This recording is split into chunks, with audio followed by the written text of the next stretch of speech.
Komunikasi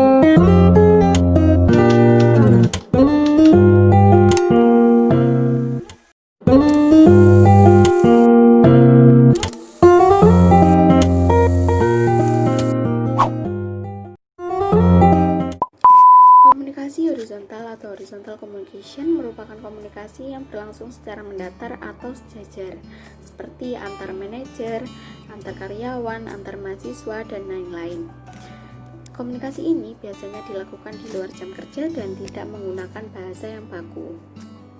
Menurut Robin, komunikasi horizontal yaitu komunikasi yang terjadi di antara orang-orang yang memiliki kedudukan yang sama, derajat atau satu level.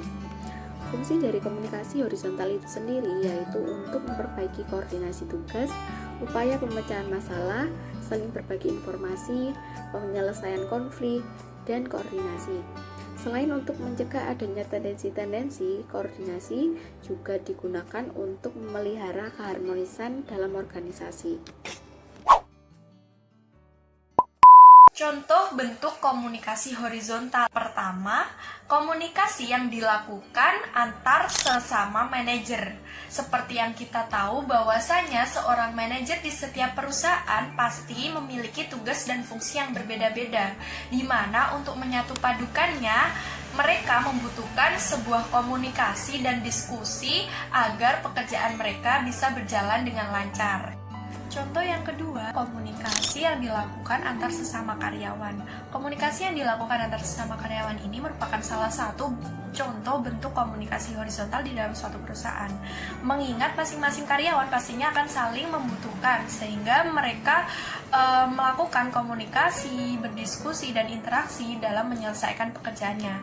Pada intinya, selama posisi mereka berada dalam satu tingkat, yaitu sebagai seorang karyawan, baik itu dalam satu perusahaan yang sama ataupun berbeda, komunikasi yang mereka lakukan bisa dikatakan sebagai salah satu bentuk contoh komunikasi horizontal. Yang ketiga, ada komunikasi yang dilakukan antar sesama mahasiswa di dalam suatu organisasi. Dalam suatu organisasi mahasiswa yang biasa kita kenal dengan sebutan Ormawa, pastinya tidak terdapat satu anggota saja, di mana dari banyaknya dan beragamnya anggota yang ada pastinya akan membutuhkan sebuah komunikasi dan interaksi antar sesama sehingga bisa mewujudkan pola hubungan organisasi yang baik dan memudahkan mereka untuk berkoordinasi dan mencapai sebuah kesepakatan bersama.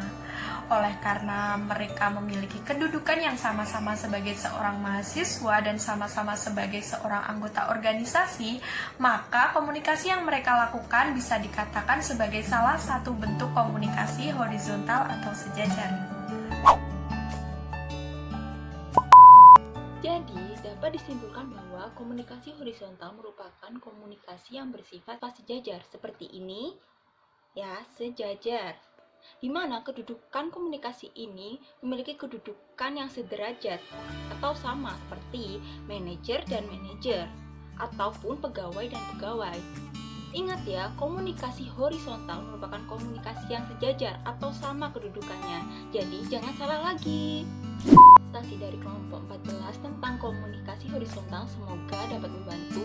Mengucapkan terima kasih dan wassalamualaikum warahmatullahi wabarakatuh.